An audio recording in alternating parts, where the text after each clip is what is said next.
I'm your host, Natalie Hall, and you are listening to episode 68 of The Place of Sound.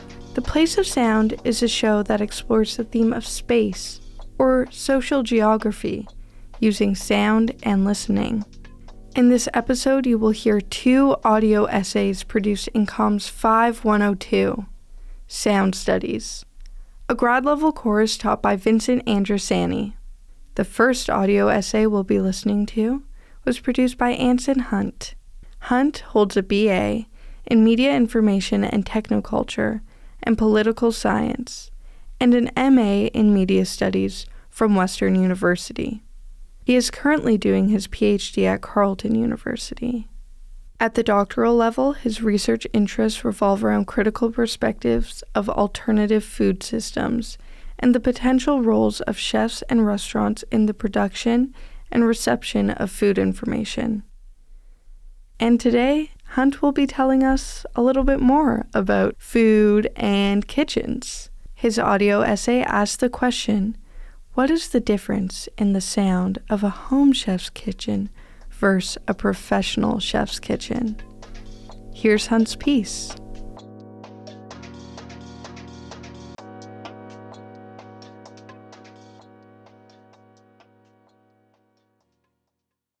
A lone voice shouts, "Coming down, 1 chicken, 2 lamb, 1 ribeye medium rare." A chorus responds, "Yes, chef." Shows like The Bear and MasterChef have popularized the language and sounds of a professional kitchen. The strict authoritarian regime of the high-temperature, high-pressure industry is more familiar than ever. But what about the sounds of cooking itself? What does it mean to sound like a professional chef, and how is this different from a home cook? What does cooking well mean? For being such a sensory-rich object, sound has often been excluded from discussions about food, in both everyday quibbles about what we'd like to eat, and in the academic field of food studies. Instead, taste, sight, and even touch have received most of the attention, with some exceptions pointing to the ways in which salient food descriptions, such as words like crunch, have led to increased consumption, how Italian-sounding foods in particular are considered better, or how sounds and food can interact as elements of identity building. Similar to how the word consume has a double meaning in food studies, so too does the concept of taste. In the world of food studies, taste is both an everyday activity and a distinct political and cultural task of defining good food. My use of good in auditory quotations here is deliberate, as who gets to define what food is good has high political, cultural, and economic stakes. Scholars have already pointed to how everyday things from the aesthetic of plate design to the important role of critics contribute to the struggle for developing taste and defining good food in professional restaurants.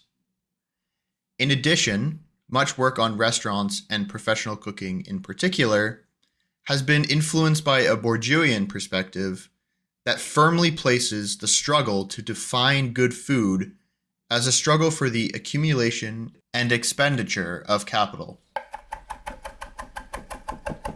This audio essay sheds light, pun intended, on the sonic qualities of cooking. Specifically, I look to the world of professional, fine dining cooking. I argue that our everyday conceptions of good food are actually informed by our notions of good cooking.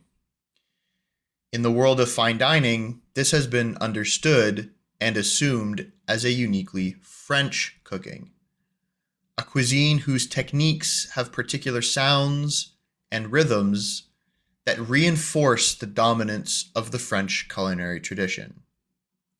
Let's hear an example.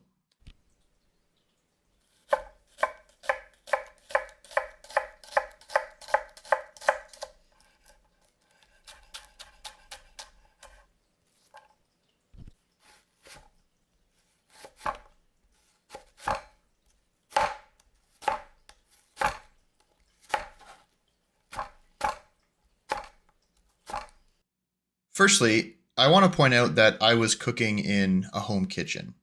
This was not a professional restaurant, and the sounds of a professional kitchen would be drastically different from that of a home kitchen. However, you did just hear me cutting an onion. And while this isn't a magic show, I'm willing to guess that the first one somehow sounded a little bit better. Was it more precise? Was it faster? Was it smoother? Did it sound like I knew what I was doing? Both clips were of the same onion. Both ended up in roughly the same shape of pieces, although the second was a bit more uneven. Why does one sound better than the other? Scholar Ennio Piano has argued that the lingua franca of the fine dining industry is French. In fact, almost everything we know about modern restaurants comes to us from the French. Restaurants first emerged in Paris in the middle of the 18th century, but really developed into something that we would recognize as restaurants at the turn of the 19th century, just after the French Revolution. The famous writer and actor George Orwell, who worked as a dishwasher in a French restaurant, once compared the internal structure of the kitchen to the army. That was purposeful. Auguste Escoffier, who many still refer to as the king of chefs, codified what it meant to be a chef. He designed his brigade system after the French Navy, prioritizing efficiency and strict hierarchies. After all, according to Escoffier, the food has to go out fast and right every time. For Escoffier, the kitchen was meant to run like a well-oiled machine, and part of the way that chefs first gained recognition for their profession was their commitment to this strict hierarchical structure. Escoffier's Guide Culinaire is still mandatory reading in many culinary schools today, and terms like sous chef and line cook reflect our common use and understanding of the brigade system. Escoffier wrote that cooks who neglected their mise en place not only run the risk of making it badly, but, quote, also of losing valuable time which might be used to better advantage, end quote. A good French cook, then, values above all else their time, preparedness, and order. Mise en place, or things in place, is fundamental to professional cooking. I could probably argue in another audio essay that it is this alone that defines professional cooking from home cooking. More than simply preparing ingredients, as the definition might suggest, mise en place is instead best understood as an ideology of preparedness and calmness that chefs seek to embody. Mise en place can also conjure sonic imaginaries just as it can visual ones. Have a listen.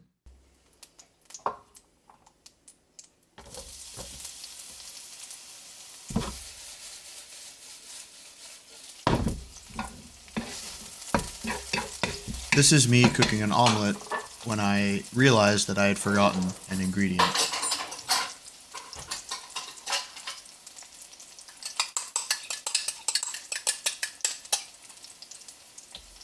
And now things are back to how they should be.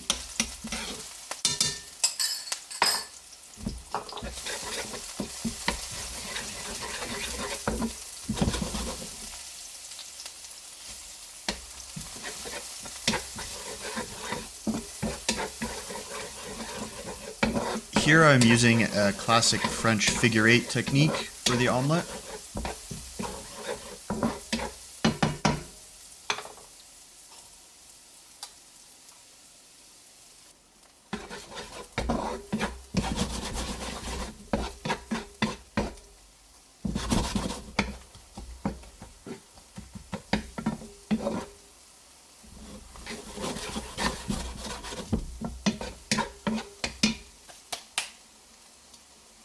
Cooking, especially professional cooking, is loud. Remember that this was recorded in a home kitchen, a space that is considerably smaller and quieter than a professional kitchen. You don't, for instance, have to try to listen to my voice over the sound of a roaring hood vent.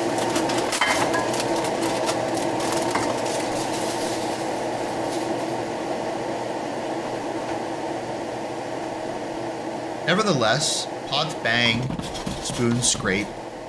Cooks often have a habit of rattling tongs or shaking pans in specific rhythms. This is particularly true when the kitchen is busy, when there's a so-called rush. But there remains order in the otherwise sonic chaos. That order is the sound of mise en place. Finally, I want to note that French techniques are not universal.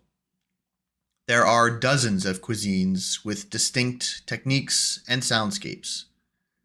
I'm not entirely sure, although I am definitely interested in finding out, how, for example, Chinese cooking or Venezuelan cooking sounds different from French cooking.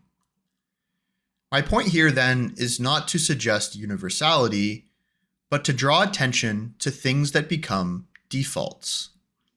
In professional cooking, the default is French. We often name exceptions to the default, but never the default itself.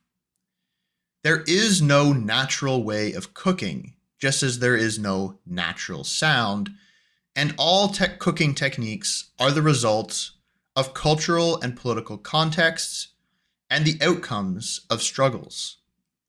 Sound plays a critical role in constructing our ideas of what good cooking sounds like, in part by contrasting it with bad cooking. Is there something inherently wrong about forgetting an ingredient or chopping slowly? Will it make the food taste or look any better or worse? Unlikely. But sound and rhythm play a crucial role in cementing the order, efficiency, and pace that Escoffier drilled into his cooks over 100 years ago in the streets of Paris.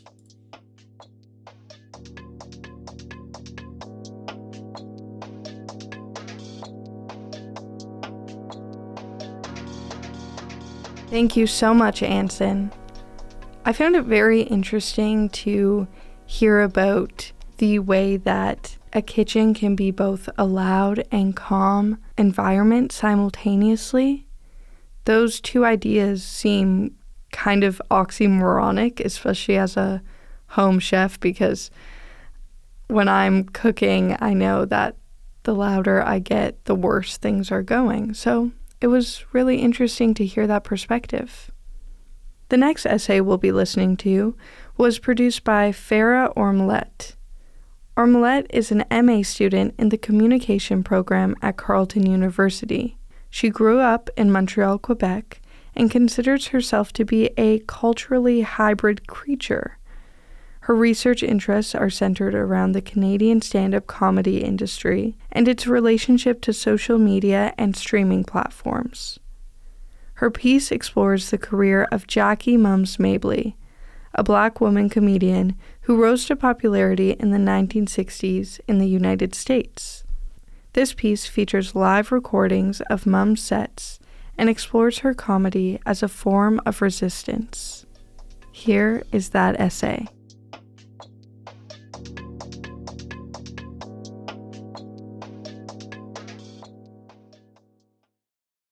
They called her moms, and she referred to her audience as her children.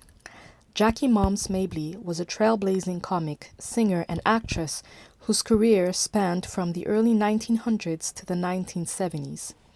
Today, she is known as the precursor of blue comedy, the unapologetic, tell-it-all, and raunchiest form of stand-up comedy. But what propelled her career to the top were her several comedy albums on LPs. My name is Farah, and this short audio essay explores the relationship between voice, race, gender, and recorded comedy in America around the 1960s. Over the past few weeks, I had the chance to learn about the rich history of listening and sound recording technologies. What's most interesting about comedy is that no matter how simple it is, this entertainment form found its way on vinyl and transported comedians of various backgrounds from the stage to American homes, or listeners to the theater. It's a matter of perspective. I like to believe that as a 21st century listener, I travel back to the 1960s through the voice of Moms Mabley every time I listen to her records. My listening experience was not without challenges. I only had access to digitized versions of her LPs, which meant missing some valuable info on the vinyl covers.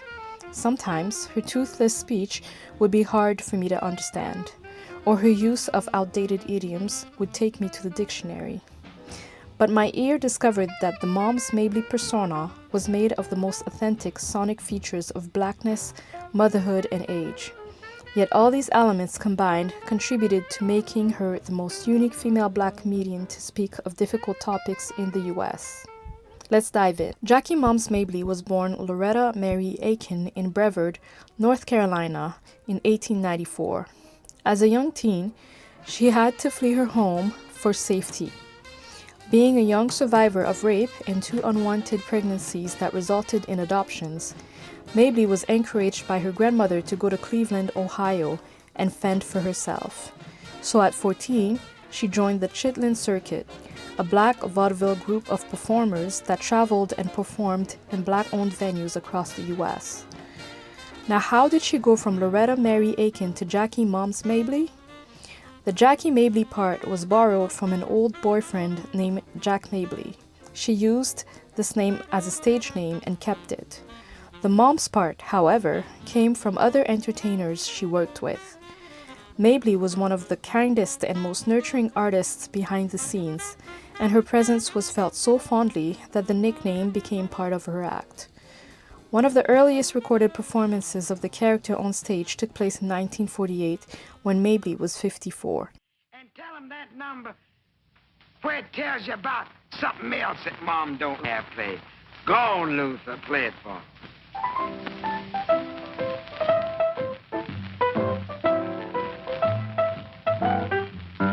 Now, I guess everyone has their aggravations, especially in certain situations. Now, remember, I don't know what you children's might be, but here's one thing that kind of aggravates me. For instance, company happen to drop in.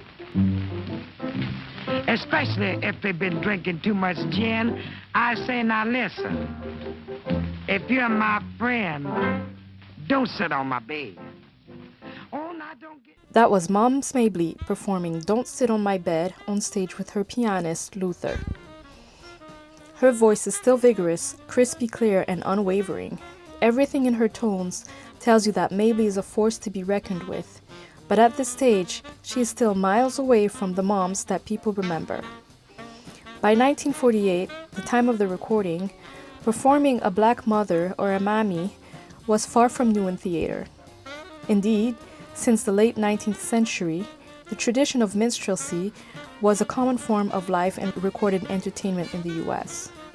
The most prominent broadcasted comedians at the time were white, and their acts were designed for white audiences. Those would include using blackface and mimicking black voices to mock Afro-Americans.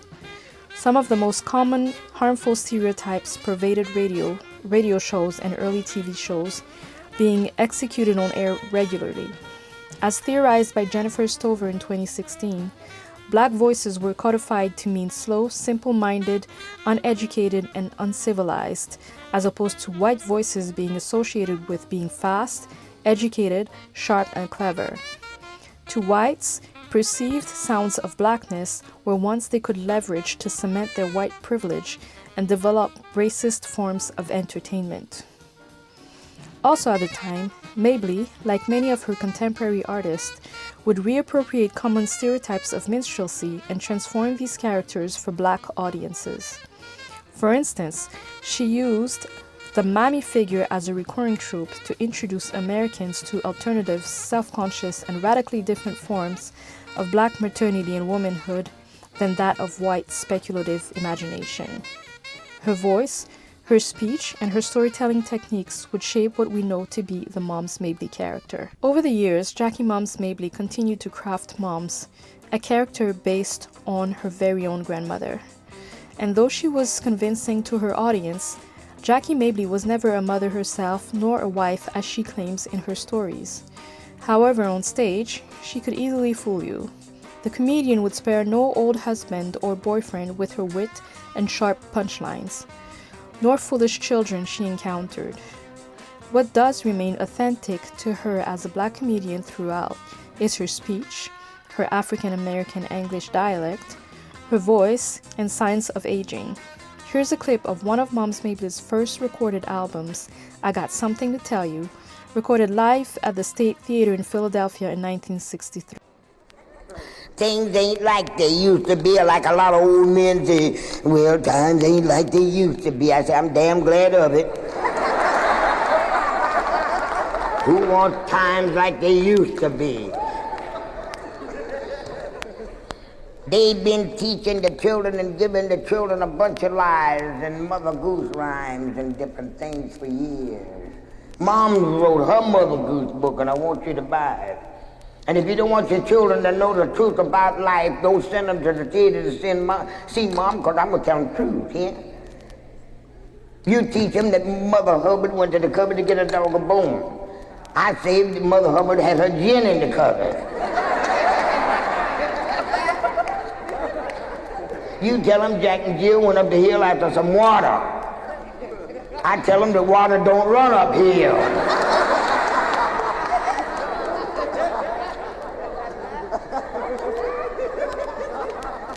You tell them that Mary had a little lamb. I tell them wasn't the doctor surprised. Mabley might not use any profanity, but she sure knows how to be inappropriate. Daring to speak of poisoning your husband or talking about gin on stage were provocative topics. Listening to the full album, you would also hear Mabley refer to her young pianist as her boyfriend and flirting playfully with him on stage. How incredible for a female comic. But what's even more striking is how the comedian sounds. At times, you could hear Moms cough in the microphone, sometimes after a big laugh, or sounding like she had a frog in her throat. Plus, some of her words would be hard to understand. No doubt, it's hard to enunciate without teeth. Yes, Mabley was known to perform without her dental prosthesis, and at times she would even remove it on stage. But none of this would slow her down. She would perform her act with all its indecencies until her audience would roar with laughter, making sure she would let people know all about her latest boyfriends. That was uncharted territory for a female comic. Now let's explore Moms Mabley's activism and resistance through sound. In her late career, Mabley had perfected the Moms character. With a broader audience in the late 60s, now including many white children, Moms would weave into her craft topics such as voting rights and police brutality. Her character not only raised awareness through humor and storytelling, but it exposed her children to the absurd and saddening reality of racism in America in subtle ways. Of course, she would continue to joke about her frivolous love life, but with the civil rights movement peaking in the 1960s, themes of racial justice and voting rights turned into entire albums. Here's a clip from Mom's last albums with an emotional rendition of the song Abraham, Martin and John, recorded on vinyl in 1969 and performed on the Ed Sullivan TV show with a live orchestra. Has anybody here seen my old friend Martin Luther? Can you tell me where he's gone? You know, he freed a lot of people, but it seems a good die young. I just looked around and he was gone. To this day, Abraham Lincoln and John is the only song performed by a 75-year-old to reach the US Top 40 hits. This song is known as the most emotional pieces of Mabley. She did not need humor to express grief. Her voice would simply do. Towards the end of the song, you can hear trembling in the microphone, letting you hear her pain for America's loss of Abraham Lincoln, John F. Kennedy, and Martin Luther King, the last two having been assassinated within the same decade. Her many performances of the song on TV were a rallying cry for social justice.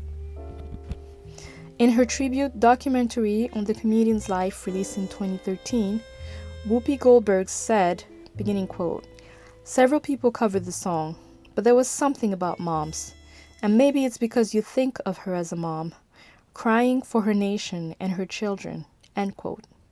That couldn't be truer. In sum, Jackie Moms Mabley, an iconic black comic, emerged in the American comedy scene in the first half of the 20th century, at a time when an African-American female comic's career should have been short-lived. Yet, to this day, she's the comedian with the longest career and the highest earned income. How did that happen? Comedians and performers who appropriated stereotypical depictions of blackness, such as Moms Mabley, the Mammy comedian, were the first ones to transcend segregated audiences. But it could not have been possible without the use of sound recording technologies like the LPs. Vinyls took Mabley's voice all over America and brought her more exposure than she would have had with live performances only. Many epic comedians produced comedy albums, including Cal Stewart, Betty White, Dick Gregory, Richard Pryor, Stephen Colbert, and Dave Chappelle. But none of these comedians would ever combine humor, care, and social justice the way Moms Mabley did. Thank you for listening.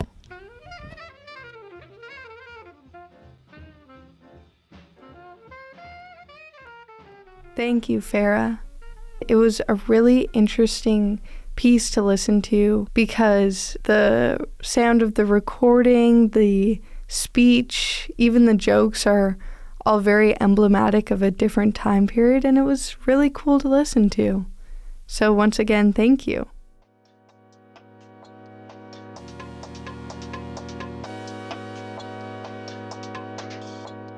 Thank you, Anson and Farah, for those essays. And as always, thank you to Stefan Warwick for producing our theme music. What we heard today came from Professor Andrisani's graduate level course, Comms 5102 Sound Studies. If you want to know more about the show, go to theplaceofsound.ca, where you're not only able to hear this audio work, but also see some of the original photos and the writing that students produced to go along with it.